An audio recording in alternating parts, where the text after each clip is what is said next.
안녕하십니까, 홍영필 변호사입니다. 오늘은 결련 파산에서 현재 또는 미래의 소득이 환가가 가능할지 알아보겠습니다. 결련 파산이란 일반 회생에서 회생계획이 인가 후 폐지된 후 법원이 직권으로 파산을 선고하는 것으로 필요적으로, 즉 반드시 파산을 선고해야 합니다. 그런데 파산 절차와 별개로 면책 절차에서 고소득 전문직종 채무자의 현재의 소득 또는 미래의 소득 환가 가능성이 문제가 됩니다. 주로 의사, 학원 강사, 유명 배우 등 고소득 직종이 해당됩니다. 의사와 학원 강사 등 고소득 전문직 종사자가 일반 회생, 즉 회단 사건으로 회생 채권자의 3분의 2, 담보권자의 4분의 3, 청산 계획 시 5분의 4의 동의가 필요합니다. 일반 회생에서 채권자들이 반대로 부결되어 할 수 없이 파산 면책을 택하는 경우에도 마찬가지로 현재 또는 미래의 소득을 환가할 수 있는지가 문제가 됩니다. 통상 파산 선고 이후의 소득은 재산으로 원칙적으로 파산재단을 구성하지 않으므로 환가는 불가능합니다.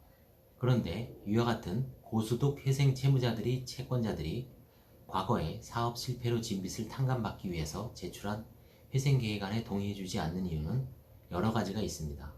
통상 기술신용보증기금, 신용보증기금은 원금이 30%를 변제해야 동의를 해준다는 룰이 있었는데 아직도 존재하는지는 모르겠습니다. 좀 더 다운되었는지도 모르겠습니다.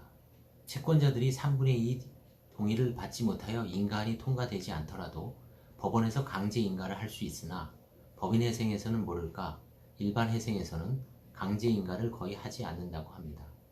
따라서 선택은 일거의 빚을 털 수 있는 파산 면책 외에 대안이 없습니다. 간혹 채권자들이 원하는 대로 계획안을 수정해서 내거나 제도의 일반 회생을 신청하는 경우도 있으나 결국 인가 후 폐지되면 다시 같은 문제에 봉착합니다. 법리적으로 신득재산이므로 관제인은 원칙적으로 파산재단에 편입시킬 수는 없다고 하였습니다.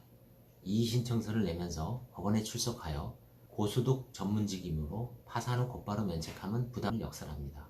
딱히 면책 불허가 사유도 없는 경우도 대부분입니다. 도박 등 결정적 불허가 사유가 있으면 불허가 결정으로 종료시키면 되나 채무자는 또다시 회생의 문을 두드려야 합니다.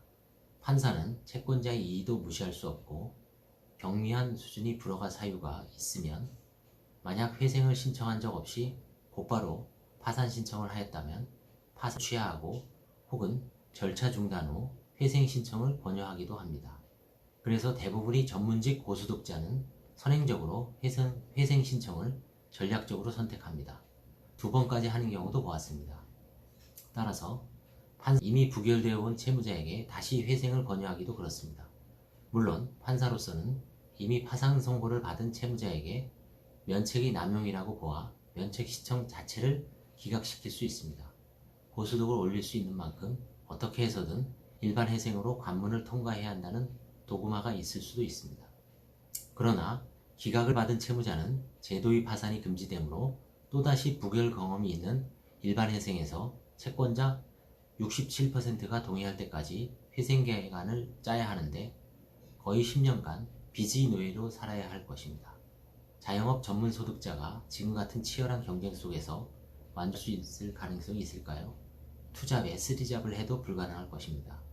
이렇듯 일반 회생 부결 후 파산한 채무자와 인가 후 폐지되는 채무자는 본인도 물론이거니와 절차 관여자 모두에게 심각한 고민을 안깁니다. 물론 간혹 실패한 전문직이 실패한 채로 살아가는 것이 입증되면 일거에 면책시키는 것이 쉽지만 주로 문제되는 사안은 과거 빚은 많고 현재의 소득은 고소득인 것을 전제로 합니다. 결국 법리적인 측면에서는 무리이나 공평, 형평의 추상적 기준으로 이미 환가를 하는 것이 올바른 해결일지도 의문입니다. 장래의 소득 중 일정 부분, 즉 통상 1에서 2년치 분을 화해적 해결을 통해 파산재단에 편입시킬 것인가 아니면 임의적 환가 절차 없이 일거에 면책 결정을 할지에 대한 결정권은 고 화해적 실무 사례는 좀 더 사례를 집적해 볼 필요가 있습니다.